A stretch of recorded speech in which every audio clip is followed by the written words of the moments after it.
একেবারেই 400 পারের লক্ষ্যে বিজেপি, সারা দেশ জুড়ে প্রচার, মোদি গ্যারেন্টি 400 পার। এইবার কি মনে হয় বাংলার কংগ্রেস, দিল্লি, এই যে ইন্ডিয়া জোট, কি মনে হচ্ছে? এবার 400 পার না, এবার নরেন্দ্র মোদী পগার পার।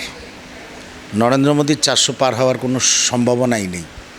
যে নরেন্দ্র মোদী মানুষের জীবন জীবিকা, মাথার ছাদ, সেই সবের দিকে না হেঁটে শুধু করবেট পার্কে শুটিং, রাম মন্দির, একটা সংখ্যালঘু সম্প্রদায়ের ওপরে নিপীড়ন, এই যার মোডাস অপারেন্ডি হয়, এই যার রাজনৈতিক বিচারধারা হয়, তাকে ভারতবর্ষের মানুষ, কারণ দেখুন ভারতবর্ষের মানুষ স্বাধীনতার পর থেকেই সেই সংবিধানের মতন নিজেদের মানসিকতা তৈরি করেছেন, যে সংবিধান তৈরি করে গেছিলেন B.R. আম্বেদকর। উনি মুখে বলেন সবকা সাথ সবকা বিকাশ, কিন্তু উনি করে গেছেন কারুর বিকাশ নয়, শুধুমাত্র আদানি আম্বানিদের বিকাশ। উনি কর্পোরেট সেক্টরের প্রধানমন্ত্রী, ভারতবর্ষের গরিব মজুর খেটে খাওয়া মানুষের প্রধানমন্ত্রী হয়ে উঠতে পারেননি। তাই 2024 ওনার ভোটের শতাংশকে কতটা নিচে নামিয়ে দেবে আজকে আমি বলতে চাই না, কিন্তু আপনারা সংবাদ মাধ্যম সেটা আপনারা অচিরেই দেখতে পাবেন 4 জুন যখন ভোটের কাউন্টিং শুরু হবে। একদমই তাই, একদম জোট শরিক, ইন্ডিয়ার জোট শরিক। এইখান থেকে মমতা ব্যানার্জির কিন্তু প্রশ্ন থাকছে, একদম বলেই ফেললেন তিনি, একদম সভা করতে করতে রাস্তায় যেতে যেতে একেবারে বললেন যে বাইরে থেকে সমর্থন করে সরকার গড়ে দেওয়া যাবে, বাইরে থেকে সমর্থন করে সরকার গড়ে দেব। কার সরকার হবে? সরকারটা কংগ্রেসের, আরজেডির, কার? মানে অনেকগুলো দল, সরকারটা ঠিক কার হবে? উনি কার সরকার গড়বেন? এবং জোটের শরিক হিসাবে যেখানে কোনো জোট ধর্মই পালন করতে দেখা যাচ্ছে না, সেইখানে দাঁড়িয়ে মমতা ব্যানার্জি বাইরে থেকে সমর্থন করে সরকার গড়বেন। কার সরকার? Once a betrayer is always a betrayer. Mamata Bandyopadhyay একজন রাজনৈতিক বিশ্বাসঘাতক। উনি যখন বিজেপি ছিলেন, বিজেপি ছেড়ে আসার সময় বিজেপির সঙ্গে বিশ্বাসঘাতক হয়েছেন। উনি কংগ্রেসের সঙ্গে বিশ্বাসঘাতকতা করেছেন, উনি সোনিয়া গান্ধীর সঙ্গে বিশ্বাসঘাতকতা করেছেন, উনি ইন্ডিয়া ব্লকের সঙ্গে বিশ্বাসঘাতকতা করবেন, এতে আমাদের কোনো সন্দেহ নেই। ওনাকে আমরা কোনোদিনই ইন্ডিয়া ব্লকে সিরিয়াসলি নিইনি, আগামী দিনেও নেব না, ওনার কোনো প্রয়োজনও নেই।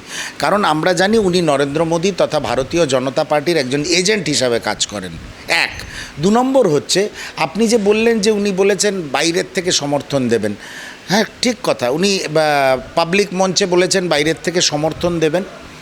আবার তার পরের দিনই বলেছেন যে ইন্ডিয়া ব্লকটা তো আমার তৈরি করা, ইন্ডিয়া নামকরণটা আমার তৈরি করা।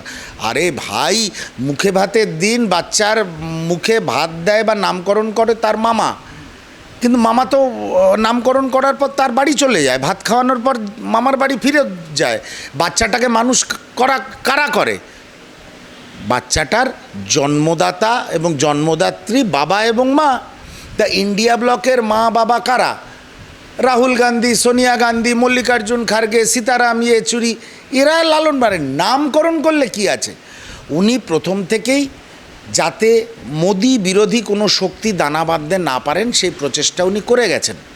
এবং আমি নাম দিয়েছি, আমার করা ইন্ডিয়া ব্লক, আমি উনি এই আমিত্বয়ে ভুগেছেন। আবার রাহুল গান্ধীকে বলেছেন বসন্তের কোকিল, কখনো বলেছেন রাজনৈতিক পর্যটনে এসছে, কখনো আবার রাহুল গান্ধীর গাড়িকে উনি আক্রমণ করিয়েছেন পাথর ছুঁড়ে। এই মমতা বন্দ্যোপাধ্যায়কে বাংলার মানুষ তথা বিজেপি বিরোধী যেই ভোটাররা আছে তারা বিশ্বাস করেন না, অন্তত as far as India block is concerned. উনি ইন্ডিয়া ব্লকে ছিলেন না, আগামী দিনেও উনি থাকবেন না। উনি গেছিলেন 2-3টে মিটিংয়ে, কফি খেয়েছেন, চলে এসছেন। সেই জন্যেই আমরা বাংলার কংগ্রেস কর্মীরা তথা পশ্চিমবঙ্গ প্রদেশ কংগ্রেসের মাননীয় সভাপতি অধীর রঞ্জন চৌধুরী এই ধরনের কোনো রাজনৈতিক বিশ্বাসঘাতকের সঙ্গে এক টেবিলে বসতে বা একসঙ্গে কোনো আন্দোলন করতে রাজি হইনি। একদমই তাই, একেবারে নওশাদ সিদ্দিকী আজকে একেবারে ময়দানে নেমে পড়েছে, বলছে যে সব পার্টির কেন্দ্রীয় নেতৃত্ব এই রাজ্যে আসে, খালি কংগ্রেসের আসে না। একদম বহরমপুরেও এলো না। আমি বলছিলাম যে একেবারে বিশ্বাস রাখতে পারছে না কি কংগ্রেসের উপর, বাংলা কংগ্রেসের উপর সেন্ট্রাল নেতৃত্ব কি বিশ্বাস রাখতেই পারছেন না, যার কারণে একবার ভোটের প্রচার করে গেলেন না, অন্তত অধীর চৌধুরীর কেন্দ্রে। জোট ধর্ম পালনের ক্ষেত্রে একেবারে তীব্র আক্রমণ করেছে নওশাদ সিদ্দিকী, বলছে কোথায় জোট, তো আসেই না। নওশাদ সিদ্দিকীকে বলুন নিজের চরকায় তেল দিতে। নওশাদ সিদ্দিকী যে এত একটা অল্প বয়সে বিধায়ক হয়ে তার রাজনৈতিক মতাদর্শ থেকে সরে গেলেন, বড় বড় হুঙ্কার মারলেন আমি ভাইপোর বিরুদ্ধে গিয়ে ডায়মন্ড হারবারে দাঁড়াবো, তারপর কোনো কম্পালশান হোক, কোনো ভয় হোক, কোনো থ্রেট হোক, যে ঘটনাই ঘটে থাকুক উনি সরে গেছেন। ওনার কোনো অধিকার নেই কোনো অন্য রাজনৈতিক দলের কোন নেতা এলো কি না এলো, ওনাকে এখন বাংলার মানুষের কাছে আগে উত্তর দিতে হবে। ভাইপোর বিরুদ্ধে আন্দোলন করতে গিয়ে কিছু বাংলার মানুষ তো ওনাকে মেনে নিয়েছিলেন একটা বিরোধী আন্দোলনের মুখ হিসাবে, তাদের সঙ্গে নওশাদ সিদ্দিকী বেইমানি করলো কেন, আমি প্রশ্নটা করতে চাই। আমি উল্টে প্রশ্ন করছি নওশাদ সিদ্দিকীকে হাউয়ের মাধ্যমে, কেন উনি বাংলার তৃণমূল বিরোধী ভোটারদের সঙ্গে বেইমানি করলেন ডায়মন্ড হারবারে না দাঁড়িয়ে? কত টাকা উনি পেয়েছেন বিজেপির থেকে, কত টাকা পেয়েছেন জানতে চাই। এক, দু নম্বর হল যদি উনি কোনো অর্থনৈতিকভাবে লাভবান না হয়ে থাকেন তাহলে কে ওনাকে ভয় দেখিয়েছে, কে ওনাকে থ্রেট করেছে, উনি বলুন ওপেনলি। পরিষ্কার করেছেন নওশাদ সিদ্দিকী, একেবারে পরিষ্কার করে দিয়েছেন যে পার্টি যা সিদ্ধান্ত নিয়েছে আমি মেনে নিয়েছি। পার্টির একটা সাংগঠনিক বডি রয়েছে, সেই সাংগঠনিক বডি যা সিদ্ধান্ত নিয়েছে। এক, দ্বিতীয় কথা ক্যাম্পেইন করার যেহেতু আইএসএফ নতুন দল, স্টার ক্যাম্পেইনার হিসাবে নওশাদ সিদ্দিকী প্রত্যেকটি কেন্দ্রে 24/7 লড়াই দেবে, এই দাবিতেই কিন্তু নওশাদ সিদ্দিকী তার স্ট্যান্ড পয়েন্ট একেবারে ক্লিয়ার করে দিয়েছে। কারণ ডায়মন্ড হারবারে লড়তে হলে তার 24/7 ডায়মন্ড হারবারে বন্দি থাকতে। নওশাদ সিদ্দিকী প্রথমে যে ধরনের আন্দোলন করেছিলেন একটা পারসেপশন তৈরি হয়েছিল যে উনি একটা তৃণমূল বিরোধী বিধায়ক, তৃণমূল বিরোধী মুখ, একটা তৃণমূল বিরোধী গোষ্ঠীকে উনি নেতৃত্ব দিচ্ছেন যারা তৃণমূলের বিরোধিতা করবে। উনি ডায়মন্ড হারবার লোকসভা কেন্দ্রে দাঁড়ালেও এমন কোনো বাধ্যবাধকতা ছিল না ওনাকে 24 ঘন্টা ইন্টু 24/7 ডায়মন্ড হারবারে থাকতে হতো। ওনার দাঁড়ানোটা একটা এফেক্ট করতো। আমি বলছি না উনি দাঁড়ালেই জিতে যেতেন বা হেরে যেতেন, কোনোটাই আমি বলছি না, সেটা গণদেবতার ওপরে আমরা ছেড়ে দিতে পারি। কিন্তু উনি নিজের স্ট্যান্ড পয়েন্ট থেকে সরে এসে যে বিশ্বাসঘাতকতা করলেন তৃণমূল বিরোধী আন্দোলনের সঙ্গে, ওনার অন্য কোনো দল সম্বন্ধে কোনো প্রশ্ন করার অধিকার আছে বলে আমি মনে করি না। এক, দু নম্বর হচ্ছে অধীর রঞ্জন চৌধুরীর কেন্দ্র বহরমপুরে কোনো দিনই, মুর্শিদাবাদ জেলাতে গেলেও কোনো দিনই গান্ধী পরিবারকে সেইভাবে প্রয়োজন হয়নি প্রচার করার। কারণ অধীরবাবু আমরা যতদূর দেখেছি বা শুনেছি ছোট ছোট গোষ্ঠী মিটিং করেন, রোড শো করেন। বড় সোনিয়া গান্ধী বা প্রিয়াঙ্কা গান্ধী বা রাহুল গান্ধী আসা মানে একটা বড় জনসভা। কোনো বড় জনসভা কখনো বহরমপুর লোকসভা কেন্দ্রে আগেও হয়নি, এবারও হয়নি। সেই জন্য অধীরবাবুর কেন্দ্রে কেন এলেন কি এলেন না এটা অপ্রাসঙ্গিক। 3 নম্বর হচ্ছে বাংলায় মল্লিকার্জুন খার্গে এসেছিলেন, সভা করে গেছেন, একাধিক সভা করে গেছেন। এআইসিসি জেনারেল সেক্রেটারি গুলাম আহমেদ মীর যিনি আমাদের পর্যবেক্ষক একাধিক সভা করছেন। এই যে ন্যারেটিভ কিছু লোক তৈরি করার চেষ্টা করছে যে কেন্দ্রীয় নেতৃত্ব সমর্থন করছে না, কেন্দ্রীয় নেতৃত্ব পছন্দ করছে না মমতা বিরোধিতা। আরে কেন্দ্রীয় নেতৃত্ব সমর্থন না করলে, কেন্দ্রীয় নেতৃত্ব বিরোধিতা করলে কোনো প্রশ্নই তো উঠতো না বামপন্থীদের সঙ্গে সিট অ্যাডজাস্টমেন্টের। অধীর রঞ্জন চৌধুরী তো পার্টি বিরোধী লোক নন, উনি মোহাম্মদ সেলিমের সঙ্গে একই মঞ্চে হাতে হাত ধরে উঠে দাঁড়িয়ে বক্তব্য রাখছেন, জনসভা করছেন। এটা কি কেন্দ্রীয় নেতৃত্ব জানে না? তাহলে কেন্দ্রীয় নেতৃত্ব এক্সপেল করে দিচ্ছে না কেন পার্টিতে? যারা যারা বামপন্থীদের সঙ্গে সভা করছে, বামপন্থীদের সঙ্গে সিট অ্যাডজাস্টমেন্ট করেছে, এইসব বাজে কথা না বলে নওশাদ সিদ্দিকীকে আমি প্রশ্ন করছি আপনার মাধ্যমে, উনি ডায়মন্ড হারবারে দাঁড়ালেন না কেন? উনি নিজেকে একটা তৃণমূল বিরোধী মুখ হিসাবে তুলে ধরার চেষ্টা করলেন, জেলেও গেলেন, কোনোটা অস্বীকার করার কোনো জায়গা নেই। শেষ অবধি উনি পিছিয়ে এলেন কেন? কিসের লোভে উনি পিছিয়ে এলেন? এটা বাংলার মানুষকে উত্তর দিতে হবে। 2, রাজনীতিবিদ অনেক সময় দেখা যায় আমাদের দেশে মধ্য বয়সে এসে শেষ বয়সে এসে দল চেঞ্জ করে, স্ট্যান্ড পয়েন্ট চেঞ্জ করে, অনেক কিছু দেখা যায়। আরে একটা রাজনৈতিক ব্যক্তিত্ব 30-35 বছর বয়সে কি 40 বছর বয়সের মধ্যেই যদি এপার ওপার করতে শুরু করে পাঁচিলের এদিক আর ওদিক, এর রাজনৈতিক ভবিষ্যৎ নিয়ে তো আমার সন্দেহ বোধ হয়, এর রাজনৈতিক স্ট্যান্ডপয়েন্ট নিয়ে নৌশাদ সিদ্দিকীর তো আমার সন্দেহ হয়, বাংলার মানুষেরও সন্দেহ হয়। দেখেন না, নৌশাদ সিদ্দিকীকে নিয়ে আর কোনো বা ওনার প্রার্থীদের নিয়ে মানুষের কোনো নেই, ইন্টারেস্ট হারিয়ে ফেলেছে, কারণ উনি ওটা ডাইলিউট করে দিয়েছেন কোনো একটা চাপে, সেটা অর্থনৈতিক হোক বা যে কোনো চাপেই হোক, বা ভয় ভীতি তৃণমূলের তরফ থেকে, জানি না ওনার পুরনো কোনো কেস টেস আছে কি না, উনি নিজেই নিজের রাজনৈতিক পজিশনকে ডাইলিউট করেছেন। সোনিয়া গান্ধী রাহুল গান্ধী আসবে কিনা ওনাকে ভাবতে হবে না। একদমই তাই। রাজ্যের বিরোধী দলনেতা সর্বক্ষণ লড়াই চলছে, বিরোধী দলনেতা এবং মমতা ব্যানার্জি প্রাক্তন মুখ্যমন্ত্রী করার দাবি করেছেন বিরোধী দলনেতা শুভেন্দু অধিকারী। নন্দীগ্রামের লড়াইতে আড়াআড়িভাবে এখন কার লড়াই, নন্দীগ্রাম ঠিক কার, এই নিয়ে লড়াই চলছে। নন্দীগ্রামের সেই আন্দোলনের সময় বামেদের সঙ্গে সেটিংয়ের তত্ত্ব উঠে আসছে শুভেন্দু অধিকারীর বিরুদ্ধে, কি বলবেন? নন্দীগ্রামের মা বোনেরা যারা আবার রাস্তায় নেমেছেন, আন্দোলন করছেন, অত্যাচারের বিরুদ্ধে মুখ খুলছেন, আমি তাদের সঙ্গে একজন বাংলার নিবাসী হিসাবে, একজন রাজনৈতিক কর্মী হিসাবে অবশ্যই তাদের পাশে আছি। কে কি বলছে, কার সঙ্গে কি সেটিং, তার চেয়েও বড় কথা হচ্ছে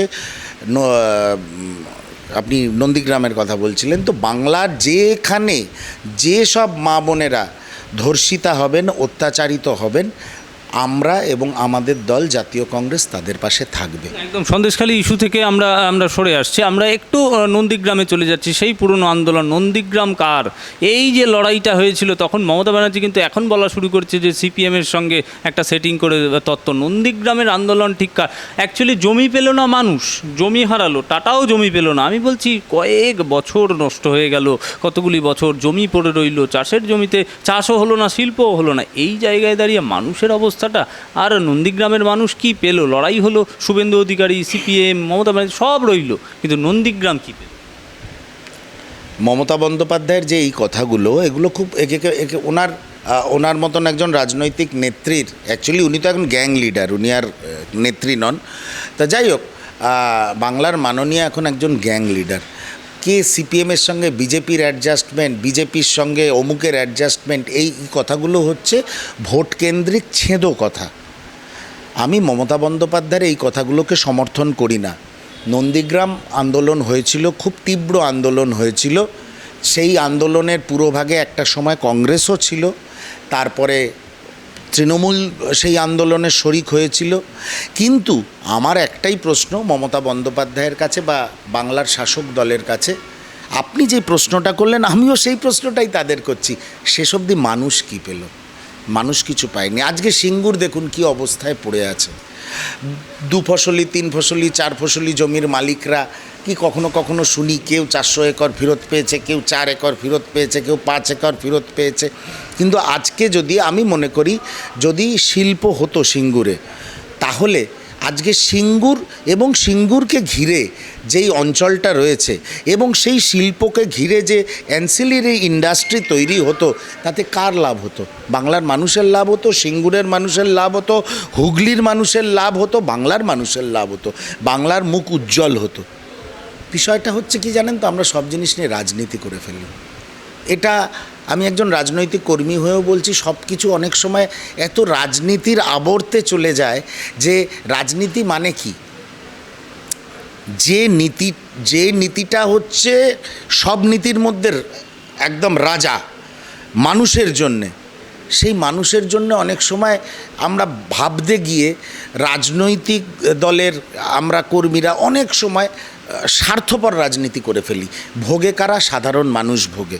সেই জায়গার থেকে বোধহয় আমরা আমাদের যদি নিজেকে, আমি কিন্তু একদম ব্যক্তিগত স্তরে কথাগুলো বলছি, আমার পার্সোনাল অবজারভেশন থেকে বলছি, নিজেদের যদি একটু বার করে আনি, আমার মনে হয় মানুষের জন্য ভাবা যাবে। রাজনীতিটা তো তাদের জন্যে, সমাজসেবা বাদ দিয়ে, গণদেবতার সেবা বাদ দিয়ে তো রাজনীতি হতে পারে না। কিন্তু মমতা বন্দ্যোপাধ্যায় সিঙ্গুর নিয়ে যেটা করলেন বা এখন নন্দীগ্রাম নিয়ে ওনার যেটা ন্যারেটিভ, আপনি কোনোটার মধ্যে মানুষের কথা ভাবার কোনো ডায়ালেক্ট খুঁজে পাচ্ছেন? আমি তো খুঁজে পাচ্ছি না। সবটাই রাজনীতি এবং সবটাই এই 2024-এর লোকসভা নির্বাচনকে ঘিরে, ওনার চাওয়া পাওয়াকে ঘিরে ওনার বক্তব্যগুলো আবর্তিত হচ্ছে। এটা অত্যন্ত দুঃখজনক। উনি যদি এই জায়গাটার থেকে বেরিয়ে এসে বরং ভুল কিছু স্বীকার করতেন, সিঙ্গুর নিয়ে ওনার যে ভুল হয়েছিল সেটা যদি উনি স্বীকার করতেন, মানুষ ওনাকে ক্ষমা করত।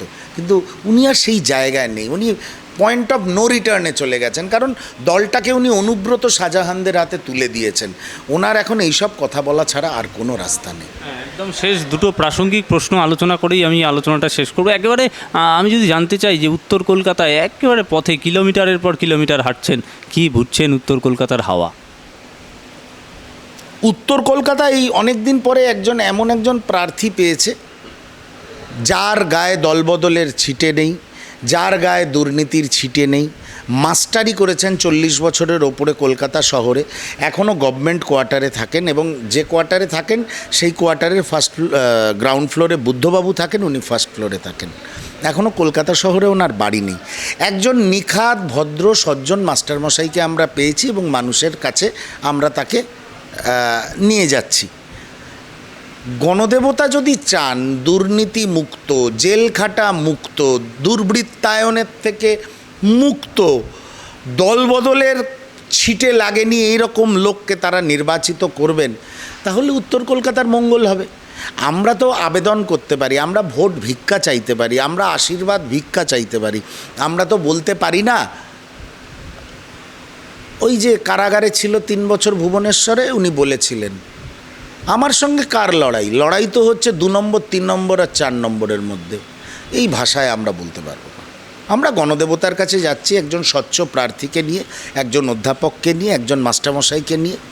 মাস্টারমশাইকে মানুষ নিশ্চয়ই প্রাণ ভরে আশীর্বাদ করবেন। স্পেসিফিক শেষ প্রশ্ন, কুণাল ঘোষ 35টি আসনের কথা আগেই ঘোষণা করে দিয়েছেন, ভবিতব্য বাম কংগ্রেস শূন্য থাকবে, ঠিক এই প্রসঙ্গে কি মতামত কংগ্রেসের, এইটুকু জেনে আমি শেষ করব।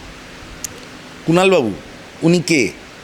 তৃণমূল না, উনি তৃণমূলের মুখপাত্র নন, এখন আর নেই।